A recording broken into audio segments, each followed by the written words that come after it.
हाँ जी सिंधी साहब, ये आपका पुल कितने दिन से जर्जर हालत में है? मैं मनोज सिंधी यहाँ हसनपुर ग्राम का वासी हूँ और मैं देख रहा हूँ कि यहाँ पर कोई भी बड़ा हादसा होने को तैयार है।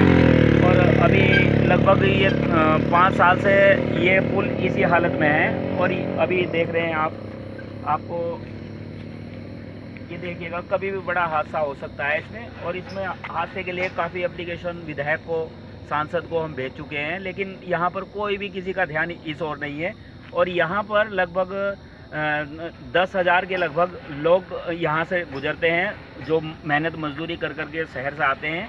और ये शहर का सबसे नज़दीकी एरिया है और यहाँ पर भी अभी तक कोई भी कार्रवाई किसी की नहीं हुई है। ये जो बराबर में जो है वो होते हैं पिलर वगैरह, ये लगाए नहीं या टूट गए हैं? ये सर लगाने के एक यहाँ पर एक व्यक्ति रहते थे हमारे गांव के ही, उस गांव के व्यक्ति ने ये अपनी चंदा वंदा मांग करके ये यहाँ पर इकट्ठा हुआ, जिससे कि यहाँ पर लोग गुजर सकते हैं। और ये कभी यहाँ ऑटो भी चलते हैं, लगभग 10-10 सवारी, 12-12 सवारी रोज़ इससे गुजरती हैं।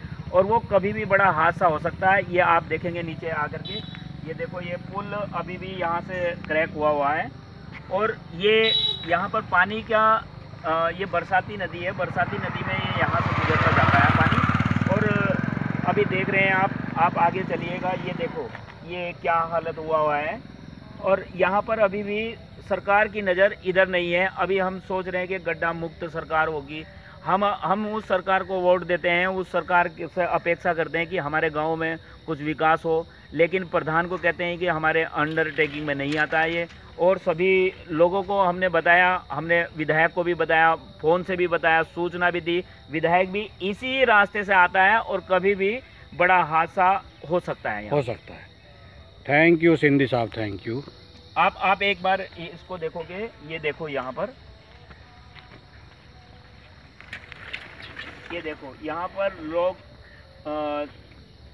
कभी भी, अभी जब कोई हादसा हो जाएगा तब मुख्यमंत्री भी यहाँ पर आकर के शोक मनाएंगे और सभी विधायक भी शोक मनाएगा और सांसद भी शोक मनाएगा। लेकिन उससे पहले इसकी ओर ध्यान किसी भी राजनीतिक दल का नहीं है। न कोई अफसर भी आता है तो अफसर भी चुपचाप निकल जाता है, लेकिन कोई भी इधर कोई ध्यान नहीं है।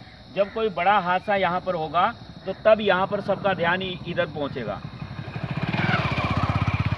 ठीक है।